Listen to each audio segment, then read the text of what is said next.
Aujourd'hui, je voulais vous parler d'un minéral, non, de minéraux argileux, comme la montmorillonite, la smectite ou la bentonite.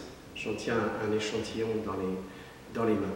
Ces argiles, comme toutes les argiles, présentent une particularité de varier de volume en fonction de la quantité d'eau présente. Beaucoup d'eau, ces argiles vont gonfler, très peu d'eau, elles vont rétrécir.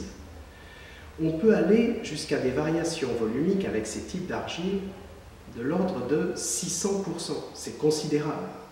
On comprend tout de suite que si l'on a une maison, un bâtiment qui est fondé sur des formations argileuses de cette nature, on risque d'avoir des gros problèmes de fissuration si on ne prend pas les mesures constructives pour pouvoir éviter la fissuration du bâtiment. C'est d'ailleurs l'objet de catastrophes naturelles. Les arrêtés de catastrophes naturelles pour argiles gonflantes font partie effectivement des gros dommages qui sont liés au bâtiment et coûtent fort cher. Des centaines, des milliers de communes en France sont concernées par ces arrêtés de catastrophes naturelles, sécheresse liée aux argiles.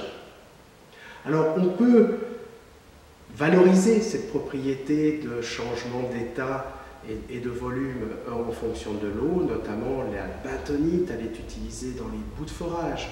La smectite, ses propriétés absorbantes vont être utilisées dans le smecta, qui résout un certain nombre de problèmes digestifs et gastriques. On peut regarder encore un autre côté des argiles, lorsque, avec l'eau, elles forment des coulées boueuses, des effondrements. Mais ça, c'est une autre histoire.